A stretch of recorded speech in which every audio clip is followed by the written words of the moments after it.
नमस्कार दोस्तों, कैसे हो आप लोग। तो ये अपना 72nd पीपीसी जैसे कि अपना पोस्टपोन हो चुका है ना। तो ऐसी एक्सपेक्टेशन लगाई जा रही है कि अपना जो ये पेपर है लास्ट सितंबर या फिर अक्टूबर का फर्स्ट वीक में हो सकता है यार। ठीक है। तो यार जिन जिन भी स्टूडेंट्स का यार साइंस काफ़ी वीक है यार, खास करके जो आर्ट्स के स्ट्रीम के बच्चे हैं, कॉमर्स स्ट्रीम के बच्चे हैं, तो उनके लिए आपका बिल्कुल कंप्लीट एनालिसिस है यार अपना साइंस का है ना। जितने भी आपका 60वीं से लेकर 31वीं बीपीएससी अपना पेपर हुआ है बीपीएससी का है ना, उन सब के पेपर को कंसिडर करके साइंस के जो क्वेश्चंस हैं उसको कंसिडर करके पूरा एनालिसिस ये किया गया है। 360 डिग्री एनालिसिस है बिल्कुल है ना। इसमें हम आपको बताएंगे कौन से इंपॉर्टेंट टॉपिक्स हैं ना, जिस पे बीपीएससी लगातार क्वेश्चन पूछे हुए हैं और जो पूछ सकता है बहुत ही बीपीएससी में है ना। तो जो भी स्टूडेंट्स यार जो वीडियो को लास्ट तक बने रहना है ना। तो चलो हम देखते हैं बिल्कुल आपका जो ये साइंस है ना, इसको बिल्कुल तोड़ करके हम एनालिसिस करेंगे। सबसे पहले physics, then chemistry, then biology है ना, इन सबको है ना। सबसे पहले देखते हैं यार अपना हम फिजिक्स का है ना। तो यहाँ पे मैं आपको पहले ही बता दूँ कि ये जितने भी आपको एनालिसिस है, आपको ये आपको एनालिसिस जो है based on the 60 to 71st BPSC prelims paper है यार है ना। उसके जो साइंस के क्वेश्चन पूछे गए हैं उसको एनालाइज करके ये बनाया गया है ना। यहाँ पे आपको जो टॉपिक्स दिख रहे हैं ये आपको highest priority to lowest priority तक के सब्जेक्ट्स को लिस्ट किए गए हैं। ठीक है। और यहाँ पे टोटल नंबर ऑफ क्वेश्चन जितने एग्जाम आपको पूछे गए हैं 60वीं से 31वीं तक के बीपीएससी के पेपर में है ना। और यहाँ पे जो आपका है ये एवरेज आपके कितने क्वेश्चन पूछे गए हैं पर एग्जाम में यार है ना। आगे हम बात करते हैं कि after analysing the all the paper of BPSC from 60 to 71st BPSC, जो आपका ट्रेंड बनता है वो देखते हैं यार कि क्या किससे ज़्यादा पूछा हुआ है ना। तो हाईएस्ट प्रायोरिटी जो आपको चैप्टर्स हैं, जिससे लगभग आपके 83 जो टोटल क्वेश्चन पूछे हुए हैं आपके फिजिक्स में है ना, उसमें से 50 क्वेश्चन के इन 4 चैप्टर से आए हुए हैं यार। तो वो हो जाएंगे आपके इलेक्ट्रिसिटी एंड रेडियो एक्टिविटी है ना, न्यूक्लियर फिजिक्स इसको बोलते हैं ना, और लाइट से, यूनिट एंड डायमेंशन से यार है ना। फिर आपको बात करें टीयर 2 की यानी कि हाई प्रायोरिटी, इसके बाद है ना तो आपको हो जाएंगे मैकेनिक्स यानी स्पीड एंड फोर्स और हीट एंड थर्मोडायनेमिक्स। फिर आपको बात करें टीयर 3 में, जिससे उसके बाद ज़्यादा क्वेश्चन पूछे हुए हैं ना, वो जो आपका साउंड, आपका साउंड भी हो जाएगा, आपका साउंड वेव एंड वेव दोनों हो जाएंगे इसमें ना। Important concept of physics, instruments and their functions है ना। अब देखो यार जितने भी आपको क्वेश्चन पूछे गए हैं वो किस तरह के, किस फॉर्मेट के पूछे गए हैं, तो देखो यहाँ पे आप है ना बेसिक कंसेप्ट ज़्यादा क्वेश्चन पूछे गए हैं जो कि लगभग एनसीईआरटी से होते हैं यार है ना। और आपके फार्मूलाज एंड रिलेशन से क्वेश्चन पूछे हुए हैं ना। न्यूमेरिकल बेस्ड प्रॉब्लम पूछे हुए हैं, ये तो बहुत इंपॉर्टेंट है यार, क्योंकि आजकल इसका ट्रेंड बहुत बढ़ गया है न्यूमेरिकल बेस्ड प्रॉब्लम पूछने का। आपने एयूडीए के पेपर में भी देखा था और 71st बीपीएससी में भी देखा था आपने, वर्क पावर एनर्जी से भी क्वेश्चन पूछा हुआ था ना, जो कि न्यूमेरिकल बेस्ड था है ना। फिर डेफिनेशन बेस्ड क्वेश्चन आपसे पूछ सकता है या फिर इंस्ट्रूमेंट से है ना रिलेटेड। अब आपको देखो जो रिसेंट ट्रेंड है अपना बीपीएससी का, जो हाल ही में एग्जाम हुआ अपना 69, 70 और 71st का, उसको एनालाइज करके हम एक फाइनल आउटकम आपको बताएंगे यार है ना। तो देखो आपका 69 बीपीएससी की बात करते हैं, इसमें आपको जो एक फोकस बनाया हुआ है जिस चैप्टर पे इसमें 69 बीपीसी में है ना, वो था आपका लाइट, इलेक्ट्रिसिटी और यूनिट एंड डायमेंशन। वही बात कर आपका 70 जो भी पेपर हुआ है अपने, आपका 70 बीपीएससी री वाला भी कंसिडर करते हुए, इसमें भी आपको देखें तो लाइट, हीट के क्वेश्चन पूछे हुए हैं, यूनिट एंड डायमेंशन का भी पूछा हुआ है। वहीं आपकी बात करें तो 75 बीपीसी में आपका इसमें मैकेनिक्स को जोड़ डाला हुआ था इलेक्ट्रिसिटी और हीट पे, लेकिन यूनिट एंड डायमेंशन क्वेश्चन नहीं थे इसमें यार। तो इस टोटल इन तीनों को मिला करके जो एक टेक अवे निकल सकता है क्या, कि बीपीएससी अपने टॉपिक रोटेट तो करता है ना, कभी मैकेनिक्स से ज़्यादा पूछता है तो कभी थर्मोडायनेमिक्स है ना, लेकिन आपके जो कुछ चैप्टर्स हैं जो बिल्कुल जिसे क्वेश्चन लगभग पूछता ही पूछता है, तो वो जाएगा आपका electricity, light, unit and dimension, heat and mechanics है ना। हीट आपका हीट में वो थर्मोडायनेमिक्स हो जाएगा ना, हीट एंड थर्मोडायनेमिक्स। ये जो है आपका मोस्ट रिलायबल स्कोरिंग एरियाज है ना। अब हम बात करते हैं इन सब का एनालाइज करके जो हमारे 72nd बीपीएससी के लिए क्या स्ट्रेटजी होनी चाहिए, हमारी प्रायोरिटी वाइज क्या होना चाहिए ना। तो जो आपका जो सबसे पहला आपको जो मस्ट कंप्लीट फर्स्ट आपके जो लिस्ट होंगे उसमें कौन कौन से हो जाएंगे आपके इलेक्ट्रिसिटी एंड रेडियो एक्टिविटी, मतलब कि न्यूक्लियर फिजिक्स है ना, लाइट, और वही बात अगला बात करें तो यूनिट एंड डायमेंशन। उसके बाद आपको क्या कंप्लीट करना है, देन आपको स्पीड एंड फोर्स यानी कि मैकेनिक्स और heat and thermodynamics, and then last में आपको साउंड वेव एंड वेव और आपका फिर scientific instruments and important concept of physics है ना। तो ये आपका रहना चाहिए यार आपका एक प्रायोरिटी है ना, कि कौन से चैप्टर को पहले करना है फिर किसको है ना। चलो अब अगला हम देखते हैं यार केमिस्ट्री का। यार केमिस्ट्री का आपको बात करें, आपको टॉपिक वाइज टोटल क्वेश्चन हैं यहाँ पर आप दे रखे हैं है ना। तो देखो सबसे पहले आपका important chemical compound and their uses, यानी कि आपका एस ब्लॉक, पी ब्लॉक के जितने भी कंपाउंड है ना, जैसे कि सिलेक्ट लाइम हो गया, आपका जिप्सम हो गया, प्लास्टर ऑफ पेरिस हो गया, इन सब के यार जो है ये सब आपको बिल्कुल टिप होना चाहिए ना। आपको मेटलर्जी के जो एलिमेंट हो गया, जैसे कैलामाइन हो गया ना, ऐसे ये सब आपको बिल्कुल याद होने चाहिए, इससे क्वेश्चन पूछता है ना।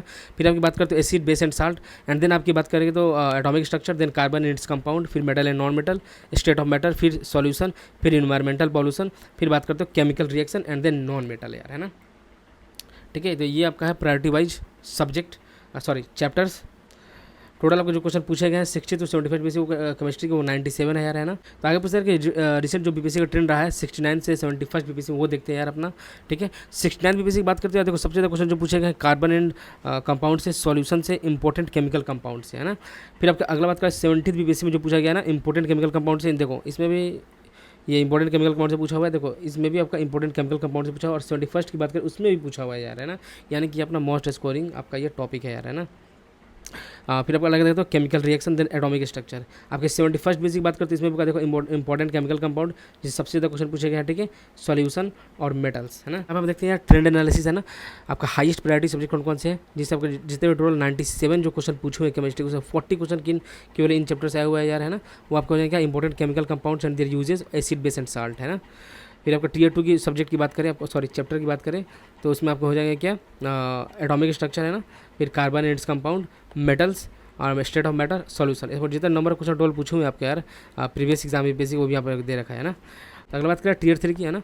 जो मॉडरेट प्रायोरिटी वाले चैप्टर्स है ना, वो environmental pollution, chemical reaction, non metals, है ना। अब इन तीनों को मिलाकर क्या हम टेक में निकाल सकते हो, देखो यार question are increasingly application based पूछ रहा है ना। हाँ आप देखोगे आजकल पेपर के जो इतने पेपर क्वेश्चन आ रहे हैं केमिस्ट्री के या फिर आपका फिजिक्स की बात करें, बायोलॉजी की बात करें, वो बिल्कुल एप्लीकेशन बेस्ड आ रहे हैं, और जो डेली हमारे लाइफ स्टाइल से जुड़ा हुआ है यार उस टाइप क्वेश्चन ज़्यादा वो पूछ रहा है ना। तो एप्लीकेशन बेस्ड पूछ रहा है, स्पेशली फ्रॉम एवरीडे केमिकल्स, है ना। अपना ये 11th या 12th में एक चैप्टर है केमिस्ट्री इन एवरीडे लाइफ, उससे ज़्यादा क्वेश्चन पूछ रहा है ना। और fertilisers, medicine, industrial compounds and their uses, यानी टोटल आपको देखें तो एप्लीकेशन बेस्ड क्वेश्चन ज़्यादा पूछ रहा है ना। अब इन सबको एनालाइज करके जो हमारे 72nd बीपीएससी के लिए क्या हमारी प्रायोरिटी वाइज होनी चाहिए रिवीजन की स्ट्रेटजी, वो देखते हैं यार। सबसे पहले हमें जो कंप्लीट करना चाहिए important chemicals, compounds and their uses यार, है ना। आप वीडियो में अंत तक बने रहना, मैं आपको इन सबके रिसोर्सेज बताऊंगा कि कहाँ से आपको पढ़ने हैं ताकि आपके मैक्सिमम आप स्कोर कर सको यार, ठीक है। फिर आपकी बात करते हो एसिड बेस एंड साल्ट। फिर आपकी बात करें आपका अगला जो आपको कंप्लीट करना है वो आपका atomic structure, carbon and its compound, फिर मेटल्स, फिर स्टेट्स ऑफ मैटर, फिर सॉल्यूशन, है ना। देन आपको जो कवर करना है environmental pollution, chemical reaction and non metals, है ना। तो ये अपने रिविजन की स्ट्रेटजी होनी चाहिए यार केमिस्ट्री के लिए। अगला बात करें यार जो सबसे मोस्ट इंपॉर्टेंट है बायोलॉजी क्वेश्चन बहुत सबसे ज़्यादा पूछता है यार अपने साइंस में बात करें तो। सो यहाँ पे अपने टॉपिक्स दे रखे हैं ना, highest priority to lowest priority, है ना। और यहाँ पे total number of questions, average पर एग्जाम कितने क्वेश्चन पूछे हुए हैं, है ना। सबसे पहले बात करते हो classification of animals and plants के सबसे ज़्यादा क्वेश्चन पूछे हुए हैं, है ना। फिर आपकी बात करते हो disease and their causes, then आपका न्यूट्रिशन को समझ जाएगा, विटामिन और मिनरल, है ना, कार्बोहाइड्रेट, फैट एंड प्रोटीन, है ना। फिर अगला बात करें आपका सेल, फिर आपका hormone and enzyme, blood circulatory system, digestive system, nervous system and then genetics यार, है ना। यानी टोटल आपको जो क्वेश्चन पूछे गए हैं 60वीं से 31वीं बीपीएससी में वो हो जाएंगे 96, है ना। अब यहाँ पे हम देखते हैं रिसेंट बीपीएससी का क्या ट्रेंड रहा है आपका, जो अपना रिसेंटली एग्जाम हुआ है बीपीएससी प्रीलिम्स का, है ना। जो 69 का, 70 का और 71 का। 69 की देखो तो यार देखो इसमें आपका जो मेजर जोड़ दिया हुआ है वो हो जाएगा डिजीज़, क्लासिफिकेशन, न्यूट्रिशन। वही बात करें आपको 70 में तो वही आपका क्लासिफिकेशन बात करते हैं एनिमल और प्लांट दोनों की, है ना, डिजीज, सेल बायोलॉजी। 71 की अपनी बात करें तो उसमें क्लासिफिकेशन 5 क्वेश्चन थे उसमें लगभग, है ना। फिर आपकी बात करें तो hormones and enzymes, disease, nutrition. तो देखिए आप इन सब में आप एक चीज़ आप गौर करना कि डिजीज किस क्वेश्चन सब में पूछे हुए हैं और क्लासिफिकेशन क्वेश्चन सब में पूछे हुए हैं यार, है ना। आगे हम देखते हैं यार ट्रेंड एनालिसिस, है ना। देखो टीयर 1 यानी कि जो हाईएस्ट प्रायोरिटी वाले चैप्टर्स है अपने बायोलॉजी के, ना। तो वो कौन कौन से देखो टोटल 96 बायोलॉजी क्वेश्चन पूछे हुए हैं यार 60 to 71 बीपीएससी में, उसमें से 57 क्वेश्चन इन चैप्टर से आए हुए हैं यार, है ना। तो देखो classification of animal and plants, उसके बाद आपका डिजीज एंड देयर कॉज और न्यूट्रिशन, ये मोस्ट इंपॉर्टेंट चैप्टर है यार, ठीक है। इसको आपको करना ही करना है ना। उसके बाद है आपका टीयर 2 वाले यानी कि हाई प्रायोरिटी वाले सब चैप्टर, जिसमें आपके सेल है, फिर हार्मोन एंड एंजाइम, है ना। टीयर 3 में आपका क्या मॉडरेट प्रायोरिटी वाले, है ना, जिसमें आपका है blood circulatory system, nervous system, digestive system and genetics, है ना। तो इन सबको एनालाइज करके क्या हम की ऑब्जर्वेशन निकाल सकते हैं, तो देखो यार recent paper so application based question ना, बिल्कुल एप्लीकेशन बेस्ड क्वेश्चन पूछ रहा है, जो डेली लाइफ से हमारे कनेक्ट है ना क्वेश्चन, वैसे ही क्वेश्चन आपसे पूछ रहा है ना। Specially on human health, disease, nutrition and human physiology, है ना। इन सब के एनालिसिस के बाद, है ना, हम देखते हैं अपना जो 72nd बीपीएससी के लिए क्या प्रिपरेशन प्रायोरिटी होनी चाहिए ना, चैप्टर वाइज अपने, है ना। तो देखो मस्ट कंप्लीट फर्स्ट, यानी जिसको सबसे पहले कंप्लीट करना ही करना है वो अपने हो जाएंगे क्या का classification of animal and plant, disease and their causes और न्यूट्रिशन, ठीक है। अब आप देखोगे कि जितने भी आप जब पेपर आप एनालाइज करोगे खुद से आप, है ना, तो आप देखना आप जितने पेपर उसमें इन सब के इन तीनों चैप्टर क्वेश्चन जरूर रहते ही रहते हैं यार, है ना। उसके बाद हम देखते हैं अपना जो अपना अगला जो आपको नेक्स्ट कंप्लीट करना है वो आपका हो जाएगा cell and then hormones and enzymes. And then आपको क्या कवर करना है, blood circulatory system, digestive system, nervous system and genetics. अब देखो यार यहाँ पे जो दे रखा है आपको है ना, इसमें बहुत सारे चैप्टर छूटे भी होंगे यार, मैं ओवरऑल बात कर रहा हूँ, फिजिक्स केमिस्ट्री बायोलॉजी सब में है ना। देखो इन सबको करने के बाद अगर आपको टाइम बचता है तो वो आपको जो रिमेनिंग सब्जेक्ट्स है वो रिमेनिंग जो चैप्टर्स हैं वो भी आप कर लेना है ना, क्योंकि बेसिक कोई ठीक नहीं है, कहीं से ही पूछ सकते हैं ना। अपने total complete analysis of science, general science है ना, फिजिक्स केमिस्ट्री बायोलॉजी बिल्कुल हमने तोड़ तोड़ करके इसका हमने एनालिसिस किया यार, ठीक है। और हमने आपको बताया कि अब क्या प्रायोरिटी होनी चाहिए, आपको कैसे पढ़ना चाहिए है ना इन जनरल साइंस को है ना। अब देखो यार, अब बात करते हैं हम जो थोड़ा जिनका जनरल साइंस में थोड़ा कम मार्क्स आते हैं ना, थोड़ा वीक है ना, या फिर जो पढ़ भी चुके हैं यार है ना, उनके लिए हम बात करते हैं ना। तो देखो हम लोगों का जो सीरीज चलता है ना, अभ्युदय सीरीज है ना, जिसमें हम अभी बिहार स्पेशल को डिस्कस कर रहे हैं ना, बेसिक से बिल्कुल बेसिक से डिस्कस कर रहे हैं, जिसमें हम PYQ के साथ डिस्कशन कर रहे हैं यार है ना। तो इसमें यार हम साइंस का है ना, बिल्कुल ये वन स्टॉप सोल्यूशन है, मैं आपको लिख के दे रहा हूँ ना।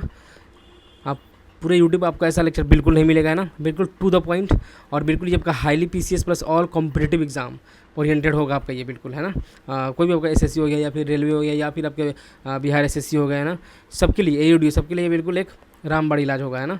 इसमें हम PYQ के एनालाइज करके ना, घटना चक्र जो है अपना उसको एनालाइज करके, साथ में NCERT को एनालाइज करके, सबका मिलाकर एक बिल्कुल ऐसा समझो कि वो मिक्सचर होगा है ना सबका। ये जो है अपना कल से शुरू हो जाएगा ये सीरीज है ना, जिसमें हम साइंस को बिल्कुल डिटेल में डिस्कस करेंगे। और इसमें हम सबसे पहले जो शुरुआत करेंगे फिजिक्स से करेंगे है ना, फिजिक्स से करेंगे, देन हम करेंगे बायोलॉजी, देन हम करेंगे केमिस्ट्री है ना। और बिल्कुल अब इसी तरीके से करेंगे जैसे हमारा यहाँ पे जो मैंने बताया आपको कि सबसे पहले कौन से चैप्टर करने हैं, मतलब जो सबसे ज़्यादा प्रायोरिटी रखते हैं हमारे अपने BPSC के एग्ज़ाम में है ना, तो वैसे ही हम डिस्कस करेंगे। यानी पहले हम इलेक्ट्रिसिटी डिस्कस करेंगे, फिर आपका न्यूक्लियर फिजिक्स करेंगे, ऐसे करके है ना। ज़रूर क्लास ज्वाइन करना यार, एटलीस्ट आप पहला क्लास तो जरूर ज्वाइन करना, ठीक है।